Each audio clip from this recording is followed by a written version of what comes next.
Y'all, it is week 4. This is my week 4 recap. I am currently at the gym. I just got out of a yoga class and I came into the group fitness studio to see if I could dance around. The floor is kind of icky in here, so I might not do forward as anticipated, but I'm here. I'm doing the things, and I'm going to intentionally sit in here until something comes out of my body. So let's see how this goes. All right. So my freestyle dance experience was short-lived in the studio. Some folks walked in there to disturb me, and I got booted out of 2 rooms because as soon as I finished yoga, I wanted to stay in the room with the vibe, with the lights and the dim lighting and whatnot. But somebody came in there, and I forgot my headphones. That's really what my issue was. This week has been challenging as hell.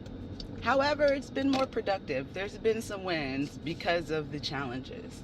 So the main ask of this week is to not read for a week. I took that a little bit further and included scrolling and TV watching. Like none of that for a week. The whole point is to tap into your own creative voice and your own influence and hear your assignment, your creative assignments from the creator, right? What this has taught me is I have more time than I think, that I waste away some of my energy at times. Like I didn't begin the no consumption part of week 4 until about 3 days into my week, because that's when I read my pages. The first thing I did, I realized I just had more time, and forgive me, I'm driving again and clearly distracted. Felt compelled to refresh my altar, which for me meant making a rice money bowl, placing new flowers, and just fresh new intention into the altar. But this also made me clean up the surrounding area, that room that the altar is in. My fucking God, there are so many cars on the road. My God, let my people go. Okay, so yay to progress. I put that new yoga mat to use. I will consider that progress from no yoga last week to about 3.5, 4 times this week. Not mad. So I got like 25 minutes to review old choreo that I had created to Kendrick's Humble, and I used Victoria Monet's All Right choreo as a warm-up, and that was fun for the time that it lasted. Still have this weird sensation of people watching me, and like being muddy and figuring yourself out again in front of people is not my forte. I will say that this week has been extremely helpful in getting the ball rolling with things, with getting my creative juices flowing, with getting me moving. As I said, I've done yoga this week. I took time to refresh my altar and the room that it was in, so that I have like a zen room to tuck into if other people in the house want to be consuming things, or if just the distractions are too plenty. Because I refresh my altar, that also refresh my intentions. I usually struggle with a short form content, not just social media, but also short films. It's hard for me to like consolidate an idea. However, I was in the grocery store this week and got hit with an inspiration for a mini short. I've gotten the ball rolling continued the ball rolling with the music video and trying my hardest to push Black Magic along. Chris has hired somebody for Sound and Folly for Black Magic. Our virtual effects artist has sent another round of edits that we are to review hopefully today. I started continuing on with a treatment for, I can't speak on the project yet, but it's something that's been cooking.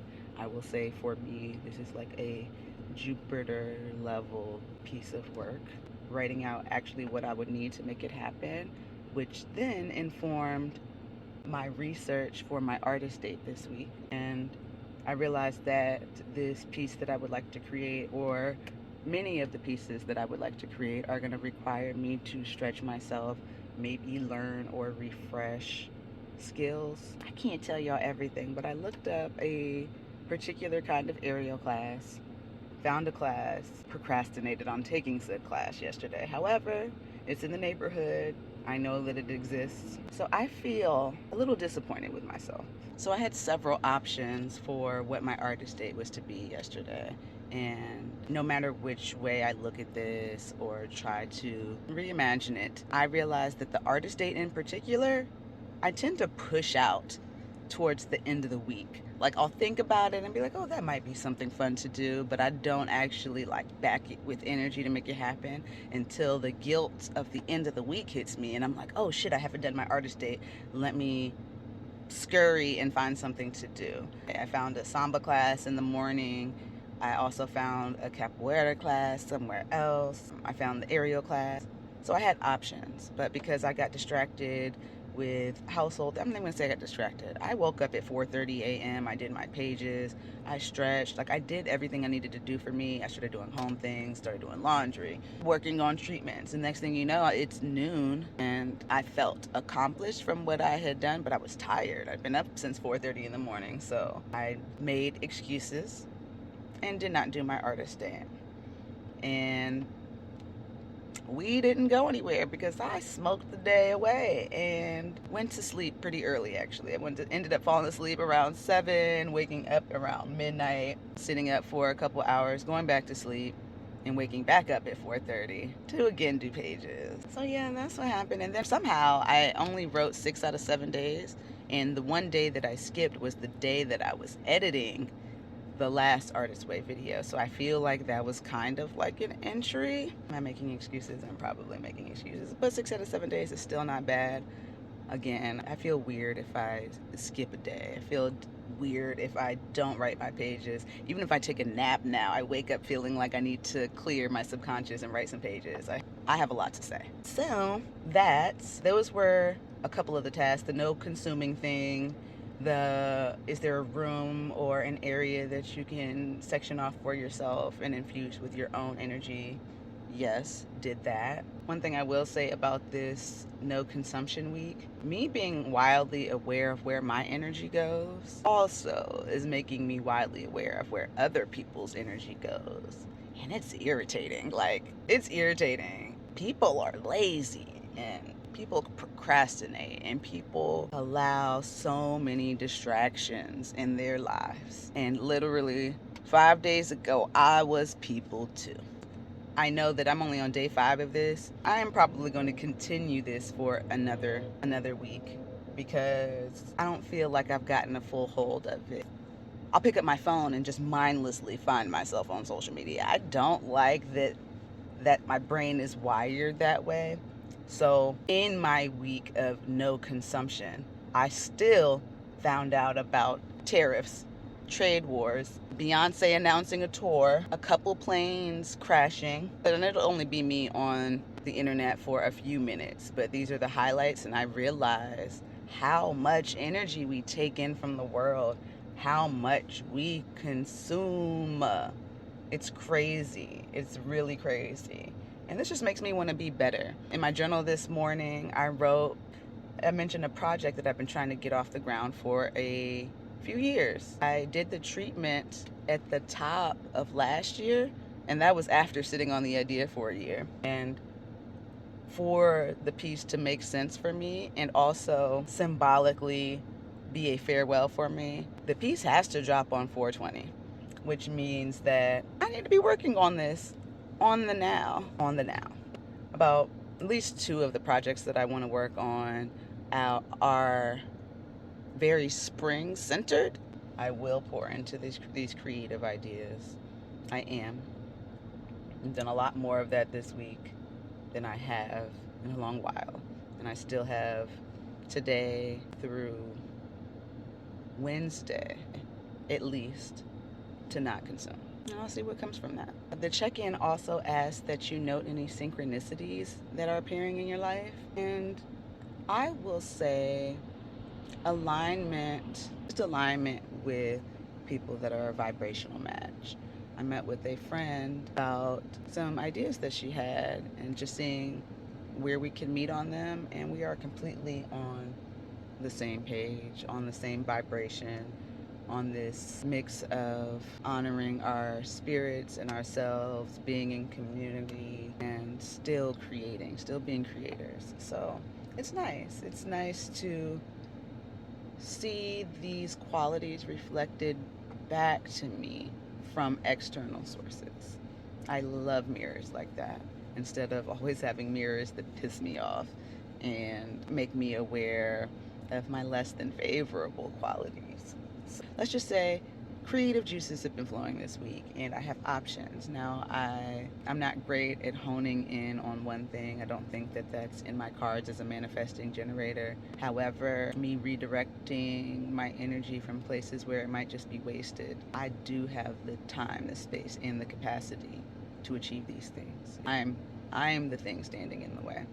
So lots of lessons, lots and lots of lessons this week. I will have more to report next week for week 5 because I will have finished my no consumption week, and hopefully I have created something that I can share with the world. And since I refreshed my altar, I've stepped heavily back into my spiritual practice, which I truly appreciate, and I pulled some cards from 3 different decks that really only confirmed what I already knew, and I love, again, confirmations of what is. I guess that is a synchronicity as well.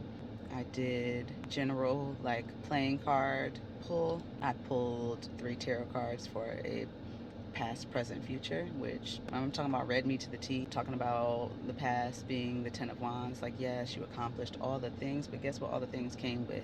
A lot of responsibility, a lot of stress, and it was literally the straw that broke the camel's back. And that was, while I felt like that was completion, it was a lot of weight and work that I worked for, but I ain't necessarily want. And then the present card is the 6 of Cups, basically letting me know that I am pouring from my overflow. I'm pouring into my cup. I'm moving from heart space when I do give to others, and that as long as I continue to pour in myself, I will have energy and space for others. And then the future card was the 6 of Wands, which was letting me know that I am taking good from the bad from my past, using these things to catapult me towards a brighter future, and that I have options. I don't have to take everything. I don't have to be a bag lady. I can take what serves me, and so long as I celebrate myself along the way, I won't burn out like I did in the past. I don't know if that made sense to anybody else, but it made sense to me, and the message was for me. And then lastly, I have a self-care oracle deck, and I wanted to use this deck to inform my artist date. So I'm shuffling the deck like, what messages do I need to know that will help inform my artist date? And I'm talking about 3 cards flung out the deck together. The first one said dance, and I'm like, but okay, her universe, I get it. And then the second one was dream journal, and my dreams are mostly prophecies, or have been in my past. If I dream it, it typically informs something in my waking life, foreshadows something, or warns me of something. So my dreams have been wildly vivid lately, kind of post-apocalyptic. So I've just been writing the things down. What I remember. And you know how sometimes dreams fade when you wake up and you only remember details? No, vivid things have been sticking. So I've been keeping track of them to the best of my ability. Then the third card that fell out of the self-care oracle deck was beauty ritual, which I find hilarious because when I got all the things for the slumber party last week, I got all kind of self-care things. And while I did get my hair done while I was there, we did so much talking and stuff, we didn't get around to all the girly things that we wanted to. But I had it on my list to do because I was going to do my own lashes, I was going to do my nails, I was going to pamper myself and really just love on me, which still might happen today, but it's in the cards for this Aquarius season, so I will be doing much more of that. And yeah, I'm just happy that I'm being consistent with this, as consistent as I can be. And honestly, y'all are watching me figure shit out real time. You're watching me struggle real time. You're watching me heal real time. You're watching me become a better version of myself in real time. It's wild, but thank you for being here. I am going to wrap the week 4 recap video here, and I will see y'all next week.